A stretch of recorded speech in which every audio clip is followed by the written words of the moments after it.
तो सभी डीएलएड साथियों को मेरा नमस्कार। आप सभी का स्वागत है मेरे चैनल पर। तो आई होप कि आपका जो प्रथम पेपर और जो द्वितीय पेपर है बहुत ही अच्छा गया होगा। और फ्रेंड्स, बहुत ज़्यादा पेपर टफ नहीं था, वेरी सिंपल। और जितना हम लोगों ने क्लासेस जो प्रोवाइड किया था सिर्फ और सिर्फ उसी से क्वेश्चन आए हैं। ठीक है, तो फ्रेंड देखिए, आज के आप सभी के कमेंट्स आ रहे थे कि आप जितने भी वस्तुनिष्ठ प्रश्न है इसको एक बारी बता दीजिए। फ्रेंड देखिए, वस्तुनिष्ठ प्रश्न की अगर हम बात करें तो सबसे पहले वर्तमान भारतीय और उसके बाद से हम प्रारंभिक शिक्षा दोनों चैप्टर के जितने भी 15 क्वेश्चन यानी 30 ऑब्जेक्टिव टाइप क्वेश्चन डिस्कस करेंगे। और आई होप कि आपके जितने भी क्वेश्चन होंगे वो सही होंगे। ठीक है, अगर गलत भी होंगे तो आप सभी को मतलब बहुत ही ज्यादा गलत फील करने की आवश्यकता नहीं है। देखिए फ्रेंड्स, वर्तमान भारतीय समाज का जो पेपर था बहुत ही ज्यादा इजी या आप कह सकते हो बहुत ही बेसिक क्वेश्चन पूछे गए थे, जिसमें पहला प्रश्न पूछा गया था कि हमें उस शिक्षा की आवश्यकता है जिसके द्वारा चरित्र का निर्माण होता है, मस्तिष्क की शक्ति बढ़ती है, बुद्धि का विकास होता है और मनुष्य अपने पैरों पर खड़ा हो सकता है। शिक्षा संबंधी उक्त विचार किसका है? जैसे आपके सामने शो हो रहा है, अरस्तु का, रविंद्रनाथ टैगोर का, स्वामी विवेकानंद। तो यहाँ पर जैसे टिक लगा हुआ है तो यहाँ पर आंसर हो जाएगा स्वामी विवेकानंद का। ठीक है, दूसरा जो आपका प्रश्न था कि जनसंख्या शिक्षा का मूल सहयोगी संगठन है, तो फ्रेंड्स यहाँ पर ऑप्शन दिख रहा है 4।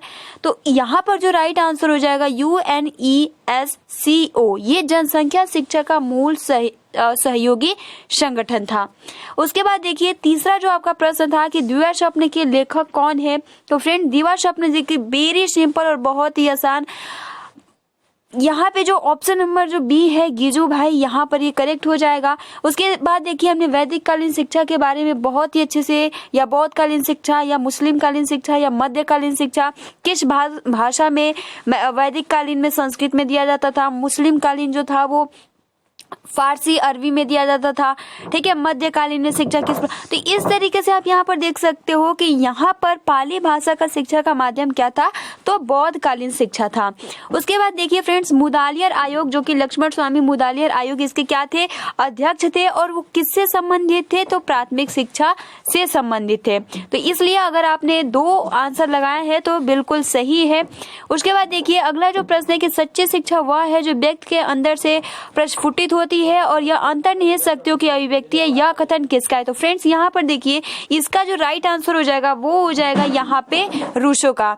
ठीक है, अगला जो प्रश्न है कि आधुनिक शिक्षा का जन्मदाता किसे कहा जाता है, जो कि बहुत ही आसान क्वेश्चन है। ये चार्ल्स ग्रांट जो है वो आधुनिक शिक्षा के जन्मदाता कहे जाते हैं। किंडरगार्टन से क्या अभिप्राय होता है? तो फ्रेंड्स आप सभी को पता है किंडर मतलब क्या होता है बाल, और गार्टन मतलब क्या होता है बगीचा। तो इसी को फॉर्मल ने बोला था बाल उद्यान। तो ऑप्शन नंबर अगर आपने सी लगाया होगा तो बहुत ही सही है। गिजू भाई जो है शिक्षा को मानते थे क्या? पाठ्य चर्चा, शिक्षा केंद्रित, बाल केंद्रित, समाज केंद्रित। तो फ्रेंड्स यहाँ पर जो राइट आंसर हो जाएगा वो हो जाएगा बाल केंद्रित। उसके बाद देखिए, 10वां जो प्रश्न है कि महिला समाख्या योजना कब से लागू हुआ? तो फ्रेंड्स यहाँ पर जो राइट आंसर हो जाएगा, जो महिला समाख्या योजना लागू हुआ था 1989 में लागू हुआ था। अगला जो प्रश्न है कि मूल्य वह है जो मानव की इच्छाओं की तुष्टि कर सके। तो फ्रेंड्स हमने वैल्यू जो है बहुत ही अच्छे से पढ़ा था, तो यहाँ पर जो हो जाएगा वो हो जाएगा अर्बन। क्लियर? उसके बाद देखिए, स्वच्छ ऊर्जा जो कि बहुत ही ज्यादा सिंपल है। स्वच्छ ऊर्जा, पेट्रोलियम से जो है पोल्यूशन आता है, कोयला से भी प्रदूषण आता है, प्राकृतिक गैस से भी, लेकिन जो सौर ऊर्जा है इससे कोई पोल्यूशन नहीं आता है। ठीक है, जैसे कि आपको प्रकाश, जो सूर्य है उनसे प्रकाश मिलता है, तो क्या उससे तो आपको विटामिन डी मिलता है। ठीक है, तो वो एक क्या है? स्वच्छ ऊर्जा का संसाधन है जो सभी को प्रकाशित करती है। तो इस तरीके से सौर ऊर्जा यहाँ पर फर्स्ट आंसर हो जाएगा। भारतीय संविधान के किस अनुच्छेद के अंतर्गत 6 से 14 वर्ष के बालकों को निःशुल्क एवं अनिवार्य शिक्षा का अधिकार प्राप्त है? तो फ्रेंड्स यहाँ पर हो जाएगा 21 क में ऐसा प्रावधान किया गया है। 14 प्रश्न है कि आदर्शवाद के अनुसार शिक्षा का उद्देश्य क्या है? तो फ्रेंड्स यहाँ पर होगा कि आदर्शवाद के अनुसार शिक्षा का जो उद्देश्य होता है वो होता है आत्म अनुभूति। प्रेम प्रश्न की प्रकृतिवाद किस प्रकार के अनुशासन की बात करता है? तो फ्रेंड्स यहाँ पर जो राइट आंसर हो जाएगा वो हो जाएगा मुक्त्यात्मक।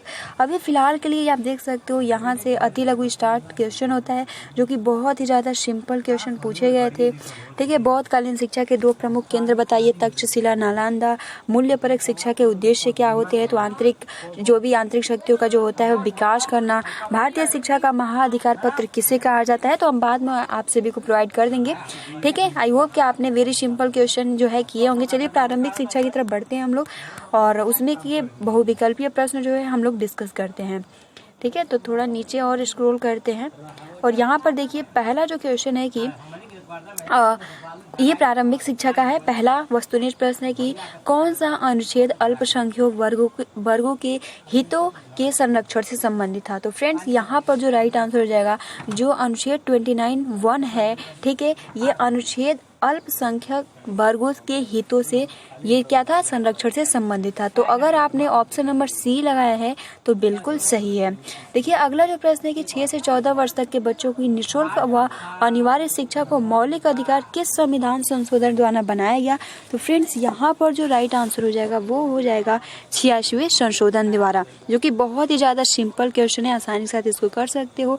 देखिए तीसरा जो प्रश्न है कि केंद्रीय सलाहकार बोर्ड किसके नाम से जाना जाता है?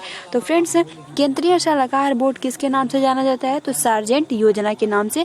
अगर आपने ऑप्शन नंबर बी लगाया तो बिल्कुल सही।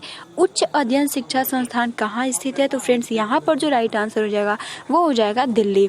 उसके बाद देखिए फिफ्थ आपका प्रश्न है कि शिक्षा का अधिकार अधिनियम 2009 कब लागू हुआ था? तो फ्रेंड्स यहाँ पे राइट आंसर हो जाएगा शिक्षा का अधिकार अधिनियम जो लागू हुआ था अप्रैल 2010 में। उसके बाद देखिए निम्न आयोग का सही यानी सबसे पहले कौन सा आयोग आया? तो आपको डेट क्रमशः वाइज अगर याद होगा तो आप आसानी के साथ बता सकेंगे। सबसे पहले वुड का घोषणा पत्र जो कि 1854 में। ठीक है, तो इस तरीके से यहाँ पे सी आपको दिख गया तो CABD यानी ऑप्शन नंबर सी यहाँ पे करेक्ट होगा। अगला जो प्रश्न है कि उत्तर प्रदेश में मिड डे मील योजना कब लागू हुआ? तो फ्रेंड्स उत्तर प्रदेश में मिड डे मील योजना जो लागू हुआ था 14 सितंबर 2004 को लागू हुआ था। उसके बाद देखिए 8वां जो प्रश्न है कि कस्तूरबा गांधी बालिका विद्यालय योजना भारत सरकार द्वारा कब प्रारंभ की गई? तो 2004 में की गई। अगला जो प्रश्न है कि जिला प्राथमिक शिक्षा कार्यक्रम की क्या विशेषता है? शिक्षा में सबकी भागीदारी, शिक्षा में बराबरी पर बल, नए शैक्षणिक प्रयोग। तो यहाँ पर क्योंकि ये तीनों ही हो जाएंगे तो उपरोक्त सभी इज द राइट आंसर। उसके बाद देखिए 10 प्रश्न है कि अध्यापक शिक्षा हेतु जिसे आप सभी को पता है यहाँ पे नेशनल काउंसिल टीचर एजुकेशन यहाँ पे NCTE जो है ये क्या है? सही हो जाएगा। उसके बाद देखिए यहाँ पे 11 नंबर प्रश्न है कि राष्ट्रीय पाठ्य चर्चा 2005 के प्रारंभ का अंश रविंद्रनाथ टैगोर के किस निबंध से लिया गया है? तो फ्रेंड्स यहाँ पर होगा सभ्यता और प्रगति। ठीक है, राष्ट्रीय पाठ्य चर्चा 2005 के प्रारंभ का अंश रविंद्रनाथ टैगोर के किस निबंध से लिया गया है? तो फ्रेंड्स सभ्यता और प्रगति से लिया गया है, इसलिए ऑप्शन नंबर यहाँ पे बी बिल्कुल सही हो जाएगा। 1992 में गठित यशपाल समिति किससे संबंधित है? जो कि बहुत ज्यादा सिंपल है, हमने कई बार आप सभी को बताया भी था। ठीक है, तो यहाँ पे हो जाएगा स्कूली छात्रों के बोझ को कम करने के लिए। अगला जो आपका प्रश्न है कि छनाई का सिद्धांत किसके द्वारा प्रतिपादित किया गया है? तो फ्रेंड छनाई का सिद्धांत जो है जिसे निष्पंदन का सिद्धांत भी कहते हैं, लॉर्ड मैकाले का। अगला 14 प्रश्न है कि नवोदय विद्यालय की स्थापना किसकी संस्तुति है? जो कि बहुत ही ज्यादा सिंपल है, यहाँ पे हो जाएगा नई शिक्षा नीति 1986। जब बालक कोई किसी भी अवस्था में प्राथमिक शिक्षा पूर्ण किए बिना ही विद्यालय को छोड़कर चला जाता है तो उसको हम क्या बोलते हैं? अपव्यय बोलते हैं। तो ये प्रारंभिक शिक्षा और वर्तमान भारतीय शिक्षा के ऑब्जेक्टिव टाइप पूछे गए हैं। ठीक है, कितने आपके सही हुए कितने गलत हुए आप कमेंट्स बॉक्स में कमेंट्स करके बता सकते हो। तो फ्रेंड्स कल आपका पेपर है साइंस का, मैथ का, सामाजिक अध्ययन। हम पूरा प्रयास करेंगे कि आपको एक सेपरेट वीडियो में जो भी महत्वपूर्ण फैक्ट है उसको जल्द से जल्द प्रोवाइड करें। ठीक है, तो आप सभी को क्या करना है, अपनी जो तैयारी है बहुत ही अच्छे से करना है। हमने साइंस का पूरा फुल सिलेबस आप कह सकते हो जितना महत्वपूर्ण पार्ट है वो प्रोवाइड कर दिया है। तो अगर आपने वो वीडियो नहीं देखा या फिर जो सामाजिक अध्ययन है उसको भी प्रोवाइड कर दिया है तो आप दोनों वीडियो देख सकते हो, कोई दिक्कत नहीं है। तो मिलते हैं नई इन्फॉर्मेशन के साथ। Thanks for watching, take care and best of luck.